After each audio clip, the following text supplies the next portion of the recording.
नमस्ते दोस्तों, welcome to arc astrology. दोस्तों, आज हम चर्चा करते हैं कि हथेली से कैसे पता कर सकते हैं कि कौन सा महीना अच्छा जाएगा, शुभ जाएगा, या कौन से महीने में उन्नति होगी, तरक्की होगी। जैसे कौन से साल में तरक्की होगी, इसके लिए हमने अलग वीडियो पहले से बना रखा है, उसको आप जाके देख सकते हैं। उसमें टाइमिंग का कॉन्सेप्ट पूरी तरह से क्लियर करके बताया गया है। आज हम चर्चा करते हैं कि कैसे पता करें कि महीना कौन सा अच्छा रहेगा।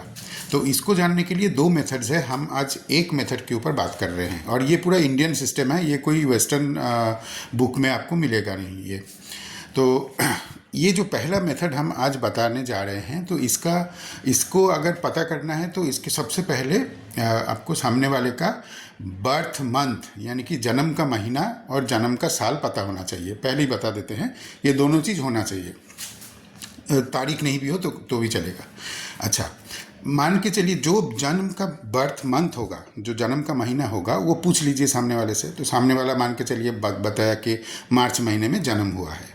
तो अब देखिए, जो बर्थ मंथ होगा ना, उसको राइट हैंड के बीचों बीच रखना है। जैसे मार्च महीने में अगर जन्म हुआ है तो मार्च एम जो है, देखिए बीचों बीच लिखा हुआ है। उसके बाद अप्रैल थंब के नीचे जो विनस का माउंट है वहाँ पे अप्रैल आ जाएगा। मई आ जाएगा, इंडेक्स फिंगर के नीचे मई आ जाएगा। फिर जून आ जाएगा, मिडिल फिंगर के नीचे सैटर्न माउंट पे जून। फिर उसके बाद जुलाई रिंग फिंगर के नीचे। फिर उसके बाद आ जाएगा अगस्त लिटिल फिंगर के नीचे।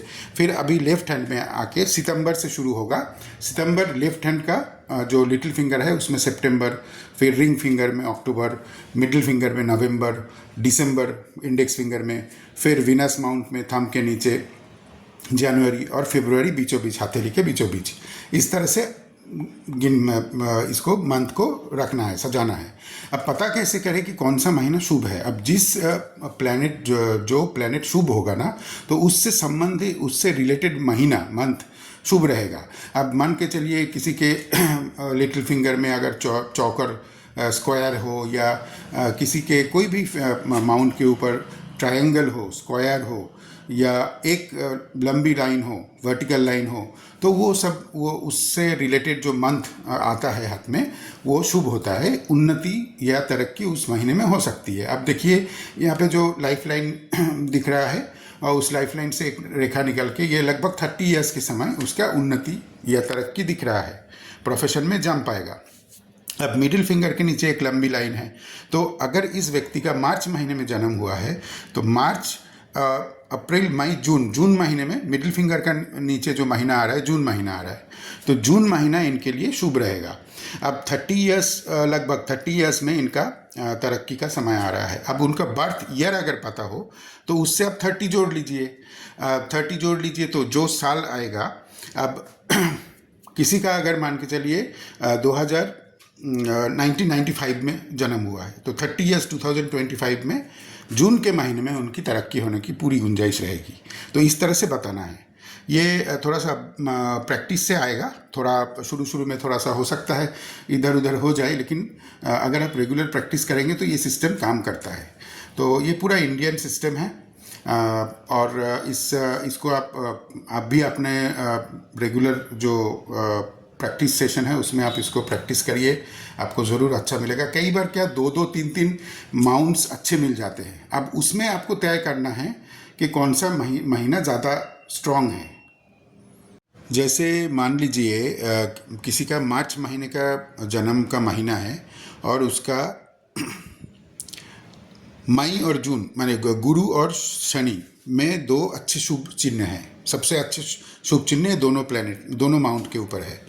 तो मार्च महीने में अगर बर्थ है तो मार्च, अप्रैल, मई और जून जो है, मई महीना इंडेक्स फिंगर के नीचे आ रहा है, मई महीना, और जून महीना सैटर्न फिंगर के नीचे, मिडिल फिंगर के नीचे आ रहा है। तो उनको ये बताना है, मई 30 ईयर्स यानी कि 2025 मई जून में आपकी सुनिश्चित कैरियर में निश्चित रूप से जंप मिलेगा, और बहुत अच्छा जंप मिलेगा।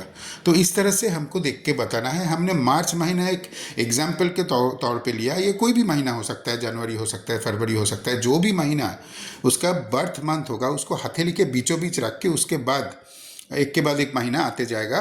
पहले राइट हैंड में, उसके बाद लेफ्ट हैंड में। तो इस तरह से हमको देखना है। और शुभ चिन्ह क्या क्या होता है, शुभ सिंबल्स साइंस क्या क्या होता है उसको ध्यान में रखना है। Vertical, single vertical line, triangle, square, और कुछ कुछ जगह स्टार, जैसे जुपिटर में स्टार बहुत शुभ होता है, जुपिटर में ही स्टार शुभ होता है, और कहीं तो स्टार उतना अच्छा नहीं माना गया है। तो आशा करता हूँ आपको अच्छा लगा होगा।